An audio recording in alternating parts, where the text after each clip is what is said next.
these things will always happen in human. This will happen forever, whether it be Israel-Palestine, whether it would be pick a place, pick anywhere. This will happen forever.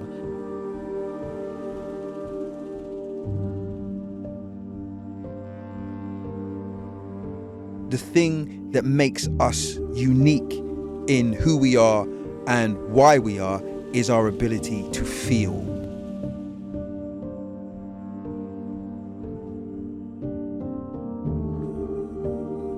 I've never seen my dad that angry with me in my life.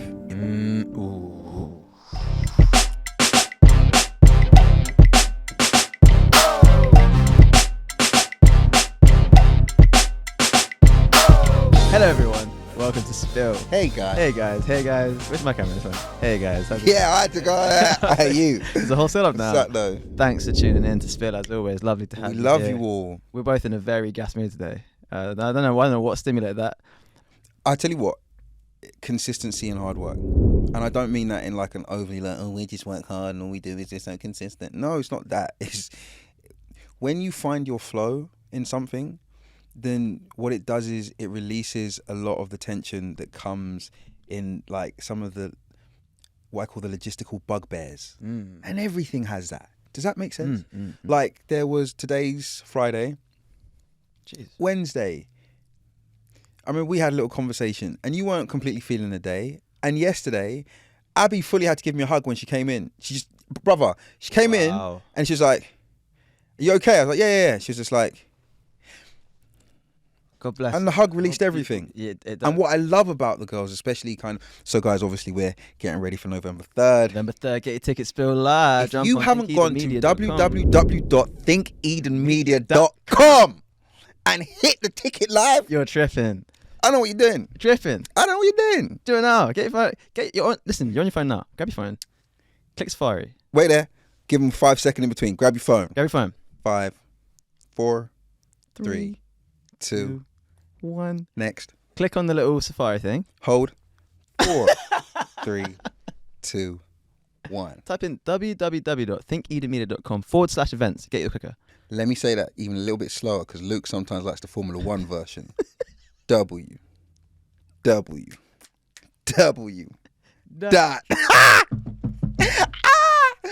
Think Eden Media. Eden, not Eden, like that's Edam cheese. Eden. EDEN. A. Media.com.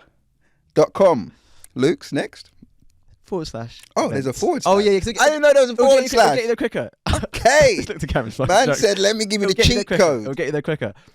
Jump in there. You're going to see an option for Spill Live London at Q Beach, where we are right now. It won't be in this room, it'll be downstairs where it's prettier. Downstairs. Where it's Jump in there, get a ticket. It's £10.50. That's like... No, we're giving them away. Yeah. Giving them away. Like, no, It's we're a giving steal. them away. Try to go to Waitrose and take your whole basket for £10.50. They'll say, listen, I know life is hard at the moment, but we don't do that here. I don't care what finest versions you get. They ain't got that kind of nourishment. Bro. The Spill Live shows That bring. is, man said Got that kind of that nourishment. are not giving I'm not you. gassing it. I'm not You gassing know, myself I too can't hard. even go on top of that. That was hard. Man said you ain't getting the same nourishment. I can only agree. Get your tickets to see you there. Love you. Seriously, we can't wait, guys. But yeah, Can't family, wait. carry on. You were saying yesterday, because I felt yesterday when you hit me in the morning, I was like, oh, I wanted to call back and check in everything's. Yeah, no, I it thought was one of those there was days where I I was just felt there like before, I like wanted to cuss. Yeah. But that was me the day before. Like No, first thing I said, I was 100%. like, bro, I don't know what's going on today, but everything's getting under my skin. But we didn't allow that to derail our day. All of our action points, everything we need to get done and to speak about, we got through it. And I think that's what allows you to get the glory on days like today. Yeah. That you endured on the day where there was no glory. Mm-hmm. Do you understand what I'm saying? It was just a hard day where you had to sign up to the fight and basically you took 9 rounds of getting licked. Just bang, bang, bang. And then you had half a round where, there was a little reciprocity back in the the spa. You caught a little sign. You caught it. Real maybe, talk. Maybe it was an elbow or something. And then now we're in today. Today's like, feel like, brother, I hope you're ready because you're about to get 10 rounds of... Honestly. I'm about to tenderize you up, player. And that's what I felt like when we came in today. And it's Abs' birthday as well, so happy birthday, Abs. Sending all the love. For anyone who's seen the live special, which you can also find on thinkedenmedia.com, the special. What? Where? So we put the special out. But where's it? Did you say? ThinkEdenMedia.com. Oh, Yeah, I don't know if you've heard of it. Have you heard about that? I've heard about that it. thing is sounding more like a streaming platform every day. It's funny you say that. I was thinking the exact same thing. God, look, because there's too much gas going on in this room at the moment. I was like, whew. Shutters, yeah? Hey, bro, honestly, No, but I get it. You can, you know. Yeah. You can get Anyways, how's things, man? How are you? How's life? How you feeling? Give me the real. I feel good. I'm in that really kind of I always call it our jet stream space. We get like a couple of weeks outside of a live show and stuff that we have to do, and then my mind starts to really lean into it. And I had a real beautiful moment of just kind of contentment and gratitude over the past couple of weeks, because I was looking at what we've been able to set up and have, and for it to be in a place where it's more than just an idea and it's more than just scaffolding, like it's really there. Yeah. And so to be able to insulate a lot of my creative expressions in a really beautifully secure way, very liberating. Very liberating. And you said something yesterday when I sent you like the rehearsal clips and stuff, and you're just going like, your voice sounds really kind of just relaxed and really free. And I remember we were expressing, just saying, because the vast majority of what we do now is our stuff, there's no internal struggle. And a lot of it is not feeling like work. So yeah. So then different, like sometimes you so happen to fall upon an idea or a way of doing something that you wouldn't have before, and it's like, oh my gosh, I love it. And even the ones that you don't use, there's no version of it being like, oh, that was a waste of time or whatever else, because you're just learning to a greater degree. Yeah. And so just on that level, I feel really amazing. And also, actually, I had a really wonderful reflective moment. I realized and was able to identify some very negative protocols that I've had set as my default setting anytime I'm going into major work. Oh, interesting. Yeah. And I've been able to start to put things in place that undoes it, if that makes sense. So sometimes I will have something set out in my head, and then the steps of planning and execution, I will sometimes allow to run a little closer to the wire than what's comfortable. But I didn't realize why I was doing that when I had the good knowledge of knowing what I needed to do. Yep, got you. And what I realized was that I just needed to action the part from my brain going, cool, I know what we're doing, to the point of actualizing it so that it becomes muscle memory quicker. Which means that the setting of it's almost like when you season some meat and then you put it in the fridge. Right. You gotta let it. Brother, let it marinate for a second. Just let it do what it do, and let it seep into most of our. Do you know what? I was listening to one of my favorite lecturers, and he said, and he was using an analogy for life and for spiritual process. And he said, most of us want to season the meat. I cook to season the bone. Ooh. You lie. Hey. Brother. Yeah. I realized I was prepping to season the substance, not season the whole thing. Yeah, just the skin. When I realized that I just needed to just give it a little bit more time. Luke's, the release it's been able to give me has been amazing, which means that I'm having far less what I call edgy moments. Just moments where you just kind of feel like, it's overwhelming. And because what we do is agitation. Like, let me just call it what 100%. It is. Like, what we do is agitation, because you're depending on far too many elements you're not in control of for it not to be, depending on how you are. Yep. So then the only way to deal with agitation is to get rid of all the variables, or to sit so far above it, nothing bothers you. Yeah. Because you've got a fail-safe for everything that's happening. Yeah. And just, that little level of self-awareness, and then getting the girls in and sending them parts, and then letting you listen to some parts, and then checking on Think Eden music. Hey. And like, we're up to, I think, like 18 listeners now. And I literally, and it's the same thing from when we started the poddy. I would just like to thank those listeners for firstly jumping into this unknown sea with me, trusting the boat that I said would get us to over there. Yeah. And if there is any way for you to make yourself known to us, like by emailing Think Eden, let me know, because there's actually some really cool things that I want to do visually for Christmas, and I'd love for you 18 people to be the special guests that come and watch that those live. first ones, man. They're the Louise. They mean everything, bro. They're the very first through the door. Yeah. You're speaking something a second ago that I think is really, really important, actually, like about what, because what you said about what we do is agitation, right? Mm-hmm. And I think like it has to be, because what we do, and I mean it's within the scope and the context of being an artist and a creative, but also just as a human, anything you're passionately driven towards creating or releasing into the world is an attempt to express who you truly are as a human. So you're trying to like, it's the closest you can get, because language doesn't quite do it. Language doesn't quite have the accuracy to ever express what you really, really, really mean. Maybe not ever, but very, very rarely does it. So I think through art, like, we try and be like, this is who I am, this is what I believe, this is what I want to leave behind, this is everything that is encapsulated within my soul that I'm trying to leave behind. So when you have a show coming up, or you're creating a piece of content, or you're writing a thing, or not in an artistic context, if you're, I don't know, where you work, whatever it is that you do, just in your day-to-day life, everything is an expression of your innate soul, almost. So when that feels compromised, or it feels like it's not being able to be harnessed or aided to the degree that it should, like crazy agitation. No wonder like people get so, I don't know, like it's kind of a cliche in, like in the arts, where it's like directors get into arguments, or like creatives get into arguments, or musicians being difficult, and you have to really monitor that and manage that. But to say I get it fully, though, because it's like what you're doing is trying to, the stakes I think are like, people look at it sometimes like, oh, it's not that deep, it's like something like it's just making music and stuff. And I try and exist in that space when I'm in those spaces to not be an intense or like intimidating or negative presence. Yeah. But like the stakes are that high. They really are. If you're trying to write a song,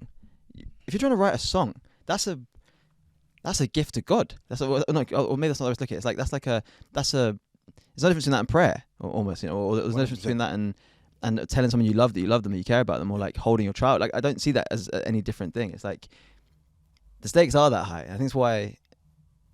Well, that's a whole other conversation. But I was about to say about why it matters that artists are still human rather than the whole AI. They have to be. But like why? Yeah, it has to be, because you're an instrument. Yeah. You are a million instruments through which that messaging comes through. Yeah. And depending on the source of the substance, that determines whether it's to the power of good or it's to the power for evil works.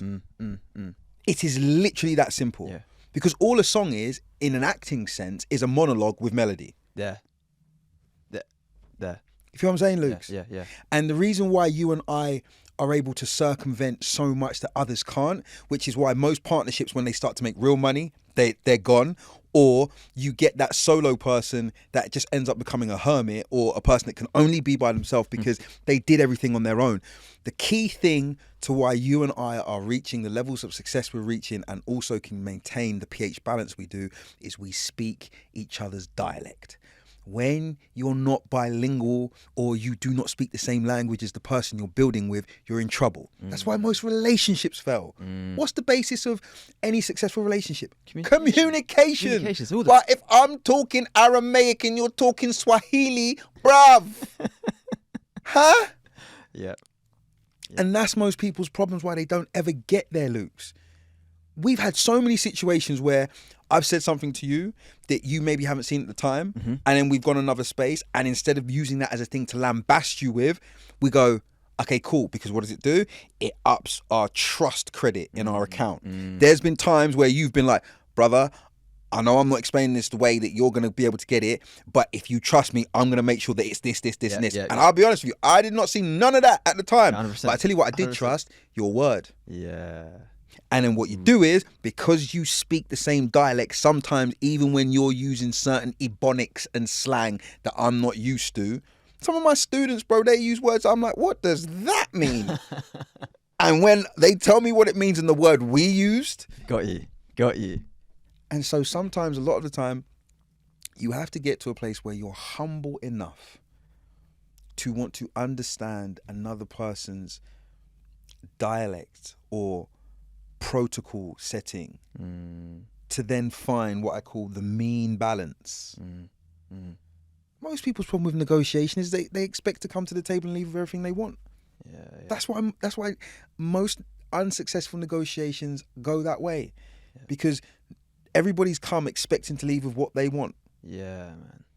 Anytime I go into a negotiation, the first thing I ask myself is, what is the biggest fundamental that I'm willing to sacrifice on? Because I go in telling you how deep you can cut me. So if I come in and I come in with, and excuse the expression I'm going to use, I come with a 10-inch shank and I'm like, go on, I'm going to give you 10 inches. Then you're like, oh, that means I've at least got to be prepared to take a 10-inch cut myself. Okay. Anyway. And because I'm not doing it from a place to strong arm you, but for me to go, I will bleed first before I make you bleed, brother, it disarms everything. That is the best way to look at it in every relationship, business relationships, personal relationships, parents, so on and so forth. Yes. Like, I think it's actually really interesting. I found the last. This is a very good conversation, by the way. I'm feeling really present, brother, and really just like, honestly, we're riding the wave right now. But as soon as we walked through the door, I was like, oh, today's gonna be a good one. Yeah. It's funny, you feel it. Well, I'll be honest. The way I was walking from the road, brother, I really bust the door down. Hey, listen, I wanted to kick the door open. The sun is on and everything. In the grey, you know, it's super grey. Green Canary Wolf as well. But you can tell me that, brother, you can't tell me that the sun ain't outside, brother. I was walking like, I don't know about you, man, but it is summertime in my heart. Brother, I was there. Glory. I mean, serious. No, honestly, but it wasn't serious. Sorry, I just feel. No, not at all. No, I was there with you. And I hope people watching this. I hope you're feeling the vibe. Like, if you're not watching, by the way, you can watch this now on YouTube. By the way, a lot of people might not know that. You can watch this. A lot of plugs going on right now, but it's because there's a lot going on. All right, I'm not trying to plug it to be like, hey, well, we make a little. No, we're not trying to do that. We're trying to tell you where you're in the space. Let me tell you what this is like. You know the Matrix, yeah? Yeah. The first one where Trinity's like, oh Lord, they got me, and then Morpheus is like, calm down, calm down. I'm gonna send you the coordinates. Get to this telephone box. When we tell them about Thinky the Music, the website, YouTube, we are telling you where the telephone boxes are. Are we not? 100%. Come out. It's about. Come out from among them and be ye separate. And also do come to life, because not just for the sake of like, you know, obviously, with these things by nature, whenever you like plug in a thing, the subtext always feels like, give us money. That really isn't a promise. Obviously, we are. They're not idiots. We don't dump so much of our own money into this. I don't think it's worth. I don't think it's worth bringing it up. That's why it really ain't that. Otherwise, we would have ducked out like a year and a half ago, brother. You have no idea, bro. Listening. No, they do. they do, because we got a couple homies that locked in, and they're like, I remember. Yeah, real. Them man ain't lying. Them man ain't lying. So. I'm saying come to life. It's because it's a beautiful thing. I keep trying to look at the camera today. I don't know why. I'm really in the mood to like dress. Why the people. not? Why not, brother? Maybe and since you got that trim and you're looking like you again, hey, bro, yeah. You're looking at actually, I need to apologize actually, because that special, bro, I should have got a trim by special. Why, bruv? I watched that thing the other day. Yeah. You know how parents must feel when they see. Stop. You know, no. That's how my dad feels about my ripped jeans. 100%. Right? You see how parents. I saw that thing and like my own parent went, "You went out of the house looking like that. You fucking." At the time, I was really feeling it, bro. But you want to know why? Because that was the season. Yeah, I hear it. It was. It's also indicative of a bunch of other stuff that year that was on a sort of level of on an almost energetic level of what they say about. It's like Samson in the Bible. It's like a thing where I wasn't willing to part with some of that. Yeah, I wasn't willing. I wasn't ready, bro. That season there, prepared the ground for what we're walking in and on now. One day people will hear the story of what this year's been. But I think there's enough people. Do you know what I like about what's happening with us, Lucas? And not to take it too deep, because I also want to get back onto the conversation you have. The reason why. And I don't want this to feel like I'm arcing back something, but this is a great way to use the point. The reason why, to me, I love the biblical text is because you cannot physically get that many writers to coercively and intellectually and even in time synchronicity match that many accounts over that period of time that accurately. And what I feel of our journey, the people that do know are so far and spread between. There's no way they can know each other and be. So the version of the story they tell, when it comes out, people be like, so that's what. Yeah. And they will see where they picked up the baton, left it, who then picked it up, and those moments there. So, no, the reason why everything that you were and what you were going through and what we expressed and how we looked was indicative of that moment is because that was the season. Yeah. It was, to call it a wilderness experience is doing it justice. It was worse than the wilderness. Because at least in the wilderness, there's you got wild animals and stuff that could end it in a second, brother. No, Get out of your misery, brother. Get out of your misery. There was none of that, There's at least a brother. There were no tigers, bro. It was Bro. barren of consciousness, Barren of everything. barren of everything. And you know what we did? We sat there and we go, okay, the alternative is to wait for the inevitable or to start to speak creation into life. There was actually a day. It was a weird experience. There was a day where, and this is for people listening, the context of the year. It'd been just a mad year of just very minimal wins and very heavy things happening back to back. Which is funny, because that might not be reflected if you listen to the podcast at that period of time. But there was a moment where it was like 8 p.m. on a Saturday night. And I was sitting at home, and it's how I imagine you must feel right at the edge of defeat, right when you're like, I don't know, man. Maybe it really ain't all that. Maybe it really ain't. And I fully had this moment where I sat up and I was like, not me, bro. Not me. Not me. Not me. Not me. And the crazy thing is, and this is, I know something my brother about yesterday. The crazy thing is that almost immediately, within days even. What did you just say? That you sat up and you said what? I sat up and I said, not me. Not today. Not today. There is someone at this point, I'm going to give you 5 seconds, and you know if that's you now. And those 5 seconds for you to have a moment, close your eyes, look down, do whatever you got to do, jump off if you need, stick your head out the window, scream to the neighbourhood. Not me, not today. As you were, Luke, Brother, sorry. no, I just, because someone's right here and I'm like, someone's listening right listen. now. Yeah, not me. YouTubes or Patreon, wherever you, bruv. No, because I've had enough, Lucas. I'm with you, brother. And we're going into a winter, Gassing it. No. where, I mean, people are going to switch off lights. Yeah. No. As long as this light, There we go. you don't need any other, because this will transact night vision goggles, bruv. So then, put me in the dark. Not me, not today. Not me, not today. And that was the brother. I swear to God, that was the moment. Stop. One further, I was like, give me more. I was like, oh, that's what you got. Cool. Yeah. You must not know about me. Yeah. You must not know about me. Yeah. And it's not with a sort of arrogant macho. No. It's looking at the fucking the abyss and the darkness. Yes. And being like, oh, you thought you were in charge? Yes. Ha. Okay, cool. And that doesn't mean that negative shit won't happen. No. Doesn't mean that like horrible, impossible, traumatic, anxiety-inducing, nightmare shit won't happen. But when you can fucking look at it and go, not me, not today. Has to happen. Has to happen. That's all you have. Has to That happen. is actually all we have, I think. Yes. Like, and it's not you don't believe until you say it. That's why I think when you say words are life, I think that's what you mean. Because The whole basis of creation, Luke. yes, Sound and vibration. Yeah. It's a decision. It's not a decision. Those massive revelatory moments they don't suddenly arrive upon you in an emotional way. They start as an idea and a decision that you then verbalize or internalize, articulate to yourself, and then you start building the energy. Do you know what I mean? It's like if you wait to feel like empowered, or wait to feel motivated, or wait to feel, I don't know, what's the word? In charge. You never will. Never. You never will. No. You have to decide like now. Yes. I've never once wanted to go to Muay Thai. Ever. I mean, ever. But when I 18 talk months to you I've after been going. jeez. Never once. Not me, not today, bro. Swear to God. And from that moment on, what's crazy about that is like the world starts to shift in a way, and it must. I can only think of it in all spirituality even aside for a second, just in very pragmatic terms. I can only think of it as like you moving through the world with that intention. You just literally make better decisions. Yes, you do. That's the only way I can think of it. If in the most what's the word? Most simple terms. Yeah. Like, because things started happening work-wise, even financially, things that all year had been mad stressful. Yeah. Just suddenly start without, passively email. Oh, sweet, that's happening. Oh, cool. That's happening. Okay, cool. Yeah. And suddenly you're in the space where what people describe as manifestation, I suppose. You know what I mean? And I think, yeah, that has to be a decision. that you make consciously. Relinquishing control is the first step to actually accessing control. There you go.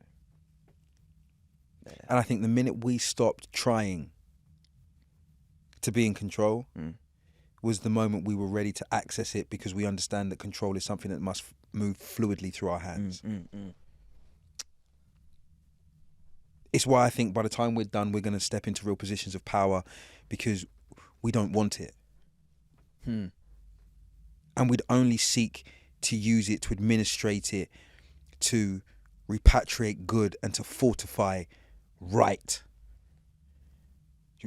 Make sense? Brother, yes. And when that's your intention, you can be trusted with something that's bigger than you. That's why I always say that God blesses you for other people. He's too big to bless a person. Cool. Let me explain something. Right now, and I don't want to deal. I'm not dealing with this politically. I need people to understand what I'm dealing with, because what we're seeing right now is the fruit of the vine. You are not seeing the root of the vine. Okay. The root of the vine of what's happening in the Middle East is based around a family feud that requires reconciliation. The reason that almost a millennia down the line it's turned into what it has now is because of the basis of the substance of what lies within the ground on the basis of that relationship. Okay? Yep. So the reality is that Israel, their uncle Ishmael, has a problem with what I would call the Palestinians, Uncle Isaac. The boys don't have a problem with each other. The mothers had a problem with each other, based on what the boys represented. The boys were both beloved of their father. So whilst I can understand people that are only idealizing it in this moment, going, well, you cannot kill a child, and if you do that, 100%. But the reality is, if I was right now in that space, I would ask Netanyahu and I would ask the Palestinian leader and say, if Father Abraham was to stand before us, who could justify their action to him? You are sons and daughters of the same house. I think, honestly, and this is the most complicated thing that could ever be unraveled, I suppose, in the world, because this is what the entire foundation of our political, socioeconomic, personal identifying habits are. We're so obsessed with sort of pattern recognition and categorization, so that we understand the world. Oh, that's a chair, that's a table, that's the sky. Cool. And right and wrong. And we can't. And anything that blurs those lines, terrifies us. So now we're at a place where when someone says something like Israel versus Palestine, you picture one football team versus another football team, rather than it's a family feud. But also, and even on the more granular than that, it's like a child in a hospital. A child in a hospital doesn't have a national identity. That does not exist. That's a concept that you grow into as you sort of move through the world and go, oh, I guess I'm English. I guess I'm sort of right. So we sort of believe in this and we speak this language. And a child is a template of a human, essentially. You know what I mean? They I believe they have the sort of, ingrained, yet to be released genetic composition and DNA and personality, sorry. But they don't have an identity. So when you're talking about attacking Hamas or attacking Palestine or attacking, that language actually isn't even applicable on that basis. So much of what's going on right now is it's not. I don't see this as a and I'm not the person to talk about the political. But we don't sit in that space. We're too objective for that. Yeah. Lucas, I refuse. You know why I'd never run for Prime Minister or President? I'm not coming down for that. Are you mad? You asking me to be Prime Minister, President, head of MI5, head of executive branch, that's telling me to go from head teacher, and I don't mean disrespectfully, but to then being the gatekeeper at the school fates. Brother, it's fucking arbitrary fallacy bullshit. I understand, but do you know where I feel my duty is? To our generation, because I remember at a time where Mr. Blair Mm-hmm. asked the nation Speak on it. to go to the polls for a particular purpose. Now, and I'll say this as I've always said it, I deal with politics objectively because I just see different segments of the same beam. Yeah, absolutely.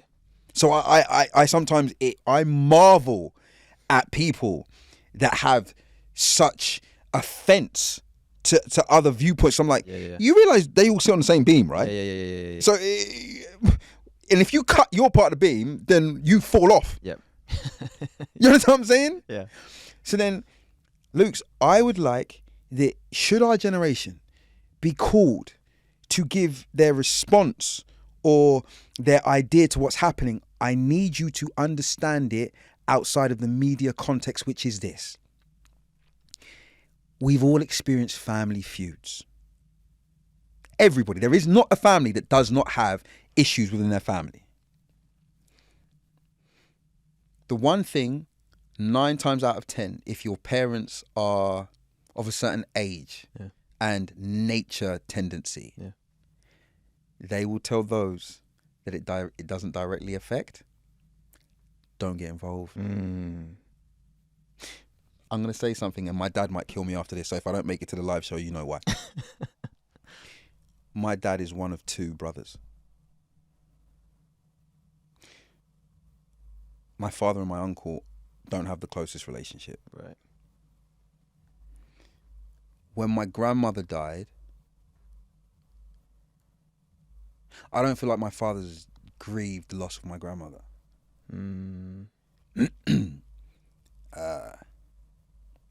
My father needed his brother, and his brother wasn't there, and it's cool because my dad is my dad. I remember some situations arose and happened, and because of the way my dad is, he sat in a certain position to make the situation not be as, not to have as much friction as it could have had, you know? And I begged my dad to not do what he was doing because I was just like, you don't have to do anything. Let me handle this for you. And my dad was like, no, I'm going to sort it. And a couple of things happened, and I guess that my father's brother felt a little bit offended on the basis of what he perceived to be happening. And he sent a message to my dad. And when I heard the message, I told my father what I was going to do. And my father knew I meant it. I've never seen my dad that angry with me in my life. I felt like a 9. I remember the worst discipline I ever got was at my grandmother's house, and I was really cutting up. Because my mum was annoying me. She was doing some wild stuff. And I just went, nah, you're not going to take man for an idiot, blood. Like, I'm not that guy. Brother, my grandma lived in a masonette, and I'd got to the bottom of the stairs, and my dad decided he wasn't happy with what I was doing. As I'm coming down, he's grabbed me. Yeah, so he's walking upstairs, I'm walking down. Oh, he's wow. grabbed me. My legs aren't touching the stairs. And I found myself up the stairs like I'm in an elevator, bruv. Yeah, brother, yeah. So when I'm telling you, in this moment, that's what he turned into. Got you. Didn't say anything, but I'm matching because I'm there. Yeah. And he said, you'll do nothing.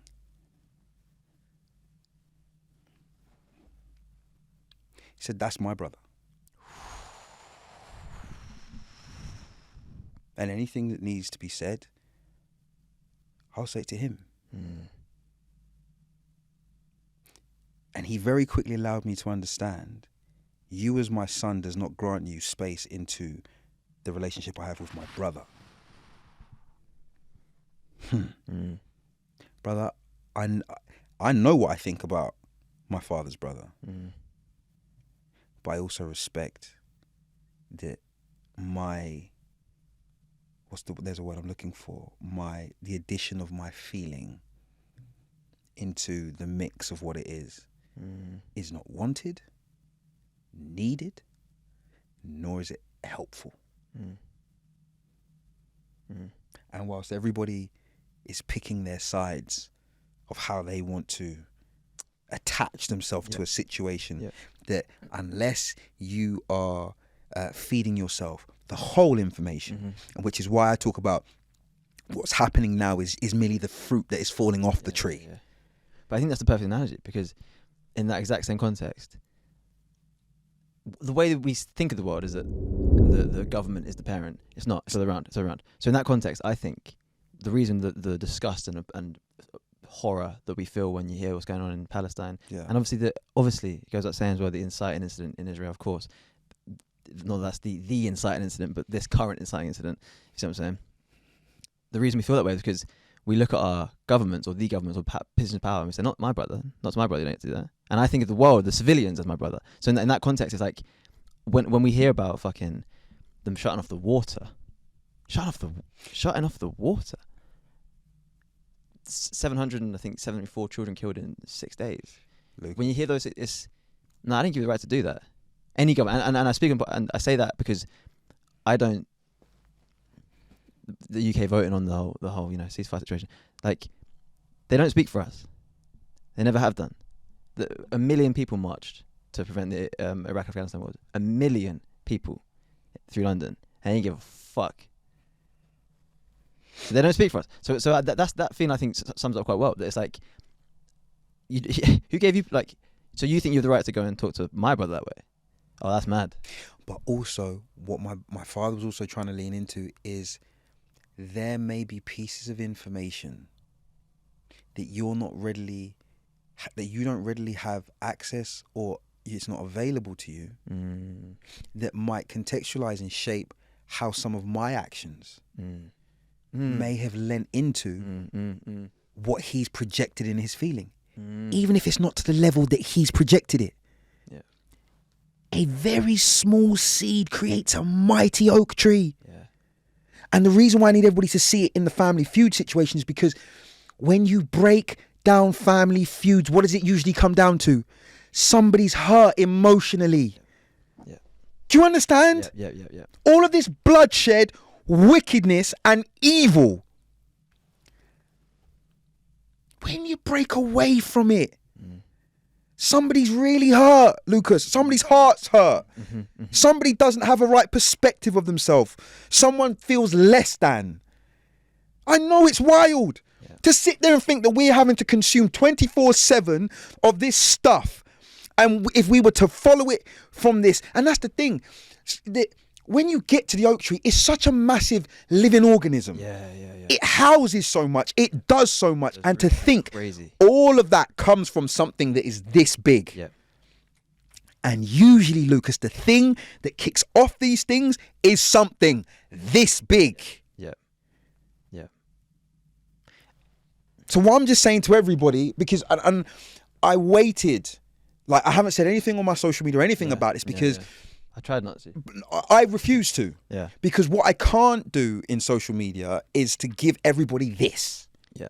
Do you understand? In a post or I stand with this person, I stand with that person. And I don't mind those posts because I understand that people have taken that from a subjective stance. Yeah. But when you deal with what we're saying here, I need you to understand we are not on ground level. Yeah. I am on the mountain looking at the wide view going, oh, I can see what's over that ravine and I can see what's around that corner. Yeah. You can't. Yeah. Because you've just got dust, soldiers and artillery around you. Yeah. We choose to sit in the position that we sit in so that we can commentate from a place of balance. And unfortunately, what I'm reading, what I'm seeing, what I'm taking in is not balance. Yeah. And when you break it down, because a lot of people, I'm like, you don't get this. Yeah. This is two kids at nursery that need to be sat down and gone, okay. Yeah. I know you wanted to play with the action man, okay? And I know you wrote down that I wanted the action man at thingy. Yeah. It really is like that. It really is like that. And that's not to obviously minimize No, complexity. because there's people dying. Yeah, but there is wickedness happening. Yes. But and like most family feuds, the retaliations are coming from external advisory boards. Yeah. Am I lying? Brother, well, nail on the head.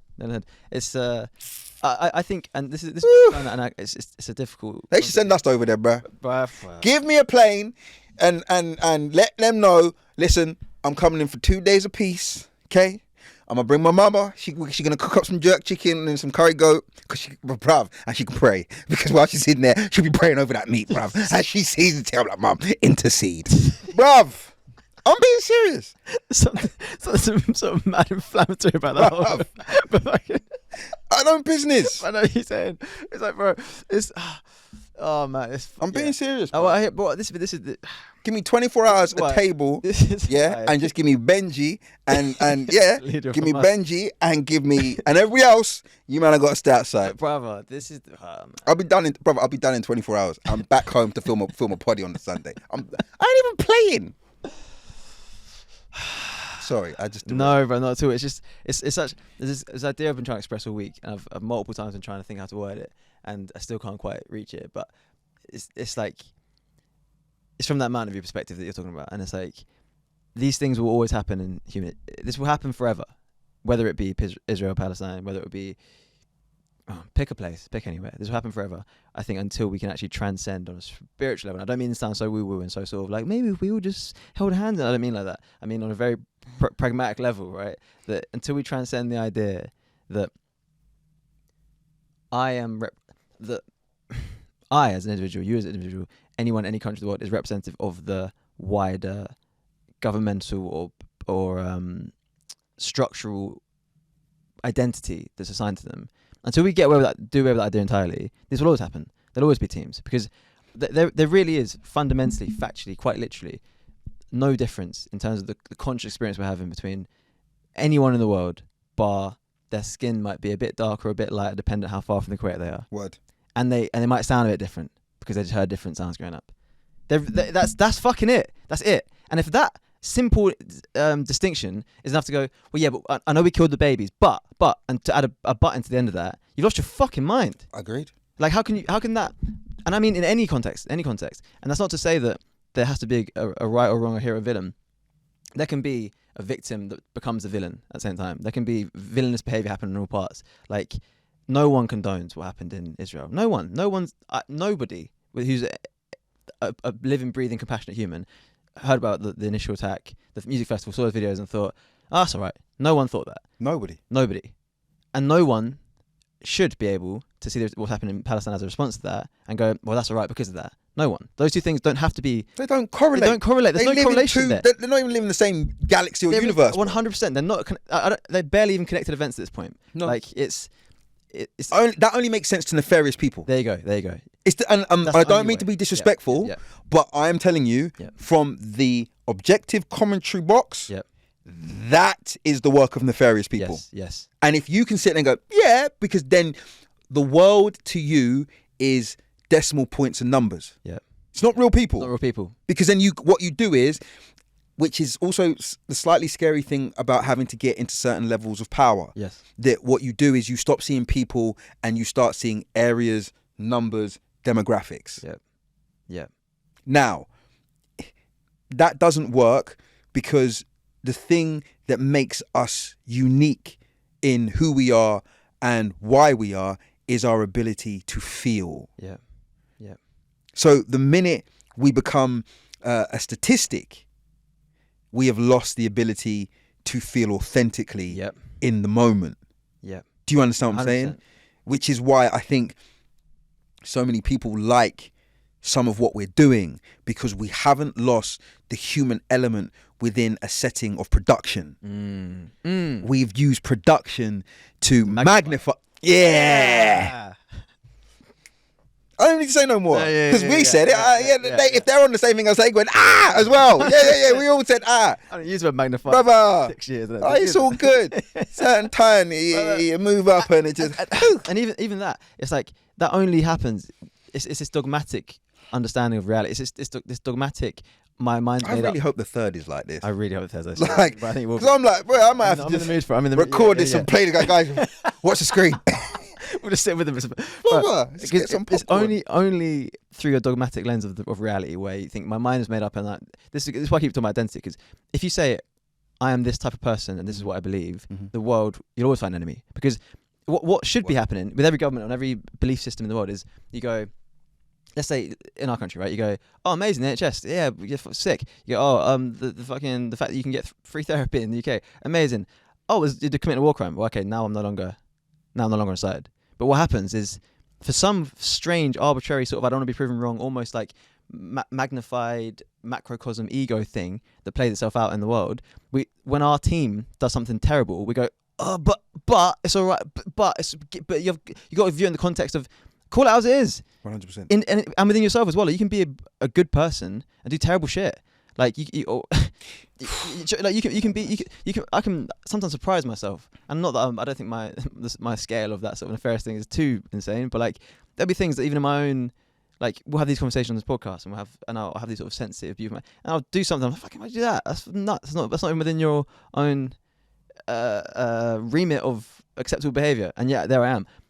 And if you can't acknowledge that and call yourself out on that, or call the environments around you out on that, you just live in this strange fantasy world where dogmatically your team is your team and there's nothing that they can do wrong. Like if you're I'd like to believe, and I know this to be true because humans the world over aren't this different. I know for a fact people in Palestine heard about what happened in Israel and were like, oh fuck. I know for a fact that people in Israel right now are hearing about what's going on in Palestine and going, oh fuck. And those people are the real people. Yes. They're the real people. Yes. Everyone other than that, everyone beyond that has either been grossly misinformed, manipulated, or is unwilling to adapt to the world as it's adapting or as it's changing. I agree with you. In my opinion. On multiple levels. Luke, the reason why I'm really excited about what we're doing with our literature is because when we spoke, we said that what we plan to do is we plan to get to between 10 and 15 volumes with our books. And we plan to give it to people in like a box set kind of vibes. And the plan was to go from black all the way to white. And anybody that understands going from black to white, that somewhere within the middle is going to be grey. Now, our basis of the book was that though we want to deal with life in black and white, you really find the truth and the reality of what's happening within the grey. So to understand the grey is to then say the best person has a propensity to do the worst thing, and the worst person still has a propensity to do something very good. So then if we can stop leaning on you're either good or you're bad, and we can lean in you are, and what you become is based on what you surround yourself with and what you're brave enough to stare in the reflection of. One of the most liberating things for me was to be able to explain to my dad the really bad things I do. Oh, wow.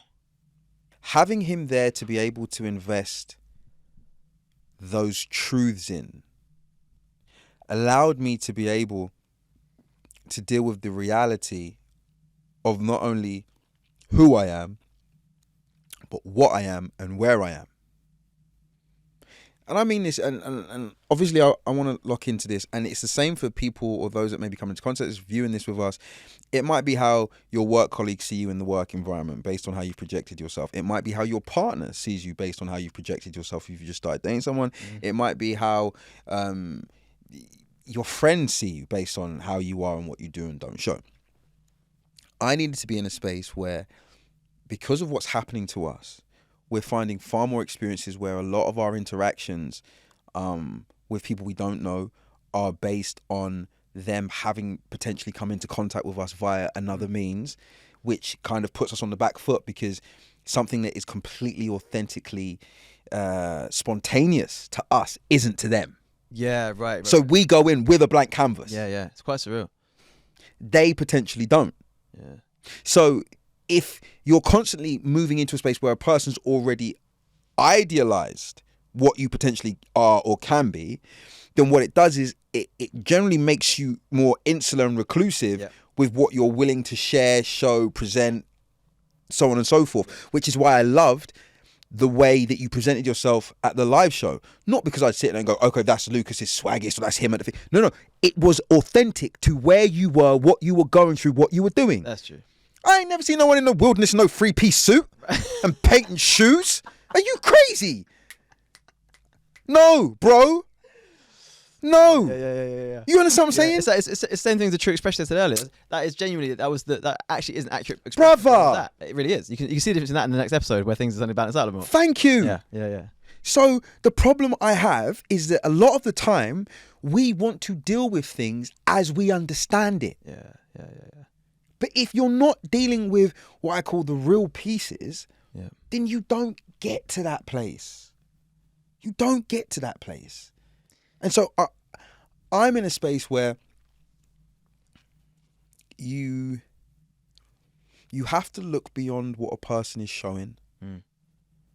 And just for me personally, and this is me personally, I've seen things in the last 3 years that has made me want to just go and double check what I'm being shown, so I can sit and also use my intrinsic BS detector, because the software my thing is running on is peak, brother. I could sell this to the government or lease it to them, be like, let me help you, man. You don't need all this machinery.